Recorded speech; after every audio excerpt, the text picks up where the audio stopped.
do on a lot of different fronts. So someone who is doing something in the world of STEM. I'm gonna introduce our first presenter this morning. No stranger to Truvine, she's more like a church cousin. She's sung on this stage, she's done ministry with us, a member of ICC in Richmond, where Sister Tina Bradford, First Lady Tina, is First Lady. Dr. Shantina Jackson has been a STEM, science, technology, engineering, and mathematics education leader in the Bay Area for over 15 years. Her work with the community began in West Contra Costa, where she taught high school and middle school mathematics in Richmond and El Cerrito, respectively. For nearly a decade, Dr. Jackson worked to eliminate barriers for students of color in STEM at the Level Playing Field Institute, where she held various leadership roles, including Director of Education Programs, Director of Alumni Relations, and Residential Director. Presently, as Associate Director of Community and School Engagement at Girls Who Code, Dr. Jackson drives community partnership, diversity and inclusion, and scales computer science programs at the national level, working to close the gender gap in technology and engineering. Somebody say, do something. Dr. Jackson earned her PhD and Master's in Education at UC Berkeley and her undergraduate degree in African American Studies from UCLA. Truvine, let's give a warm welcome to Dr. Shantina Jackson.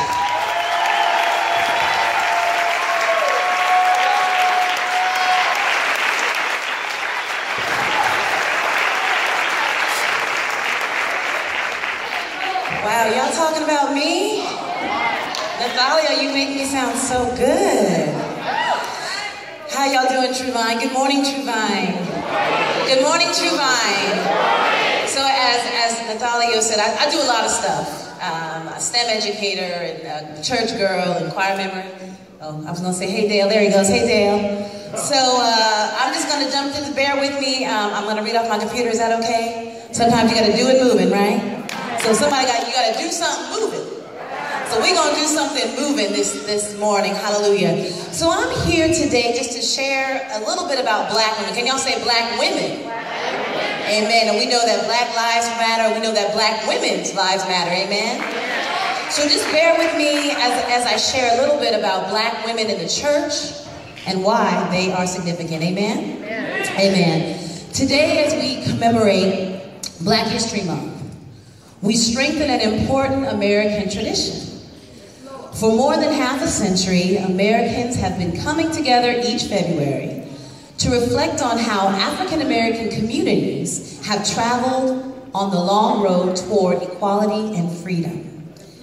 For well over 2 centuries now, we as a people, we have strived to build a more perfect union. An America where the words of our Constitution can finally reach the full measure of their intent. Amen. The work of the Black church has always been critical to this pursuit. As a young undergraduate and graduate student at Berkeley and UCLA, I focused much of my time and energy in learning how to understand how church leaders and community activists work together to create pathways to social, political, and economic freedom. Today, as the Director of Christian Education at Independent Holiness, one of the most historic houses of worship in Richmond, California, I have the honor and the responsibility of continuing this great work, started by men and women of faith like Richard Allen, the founder of the AME Church, and of course the incomparable Martin Luther King Jr., pastor of Ebenezer Baptist, and of course the esteemed leader of the Civil Rights Movement. These great men were not just religious leaders, but they were community leaders who lived their faith out loud and put their faith in God into action outside of the 4 walls of their church. In their mission to hold America accountable to its promises, they demanded an immediate end to racism, prejudice, and the withholding of educational and economic opportunities from African Americans. Yes, these men were great, but today I stand before you with a different report. Can y'all say different report? Different report. I come bearing the name of a powerful woman in the Black church. Now, some of you may say, well, why a speech about black women? And to this I say, because black women are the church. While we know that black women comprise 85 to 90% of the Black church membership, personal experience confirms that without black women administering the ministry, praying for the pastor, teaching the children, singing in the choir, cooking in the kitchen, answering phones, photocopying the bulletin, giving their tithes and offerings, witnessing and testifying to the goodness of God, there is no black church. As a sociologist of religion, Cheryl Geeks reminds us that if it wasn't for the women, there would be no church. Now, there was one black woman who knew this intimately, thus making her one of the most influential black women that you've probably never heard of. Your theme for Black History Month today is The Journey is Real. That's your monthly theme, right? The Journey is Real. I will recount the journey of one woman today, Nannie Helen Burroughs. She was born Nannie Helen Burroughs on May 2nd, 1879 in Orange, Virginia, to John and Jenny Burroughs. Her mother moved her two daughters to Washington, D.C. so they could get a better education. Nannie Burroughs was the member of the 19th Street Baptist Church, and the church and the literary society at her high school nurtured her oratorical talents, and she was also mentored by two of the city's leading African-American women, Mary Church Terrell and Anna J. Cooper.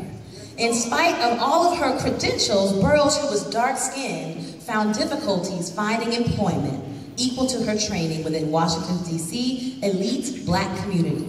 She finally acquired employment in a clerical position in Philadelphia. Relocating there, she met and worked with Reverend Louis G. Jordan, pastor of the Union Baptist Church and an officer of the National Baptist Convention Foreign Mission Board. Burroughs was a founding member of the National Association of Colored Women in 1896. 4 years later, at an annual conference held in Richmond, Virginia, she spoke on the theme, How the Sisters Are Hindered from Helping. She gave voice to the righteous discontent of women within the church who had been working to form a national organization. This speech was key to the formation of the largest black women's organization in America, the Women's Convention Auxiliary to the National Baptist Convention. Burroughs was elected corresponding secretary, and in her first year, she worked 365 days, traveled 22,125 miles, delivered 215 speeches, organized 12 societies, wrote 9,235 letters, and received 4,820. In 1903, she reported that the Women's Convention had nearly 1 million members. Burroughs' idea for a National Women's Day was for each church on the same Sunday to have a program devoted to women in the congregation. This observance was to be an organizing tool to have local congregations come to terms with the role and support or raising up of women within the church to learn to speak out against racism, sexism, and injustice, as well as raise funds for missionary work. Amen. Burroughs advocated sending a portion of funds raised from the Women's Convention for Africa. With the vigorous how-to campaign, Burroughs was pleased at the response. However, 10 years later, she grew critical of the way in which the observance had shifted. Women's Day had become focused on fundraising, with all of the funds staying in the local church and not going out to Africa. Somebody say, do something. Importantly, Burroughs lived her faith out loud, and she was one of the founding women of the National Association of Colored Women. She promoted political mobilization of black women and everything that entailed. Burroughs was sometimes ridiculed as she spoke out against the struggle for women's rights, anti-lynching laws, desegregation, and industrial education for black women and girls. As her political partnership ripened, she became a much sought-after participant in that arena, particularly by the Republican Party. When Herbert Hoover was elected in 1928, he chose Nannie Burroughs to head a fact-finding commission on housing. In 1909, she founded the National Training School for Women and Girls, which was renamed the Nannie Helen Burroughs School in 1965. Through all of her educational and religious efforts, Nannie Burroughs hoped to instill within black women moral values such as thrift and hard work, and to prepare them how to become self-sufficient wage earners.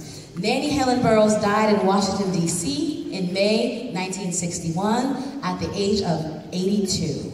She led the Women's Convention for more than 60 years and was considered an organizational genius, a religious leader, an educator, a political organizer, and a civil rights activist. And the reason why Black churches, be they Baptist, Pentecostal, Holiness, or non-denominational, she is the reason why we celebrate Women's Day at church. Amen? So thank you very much for listening to the work of Nannie Helen Burroughs. I've been Dr. Shantina Jackson, and thank you so much. God bless all of you.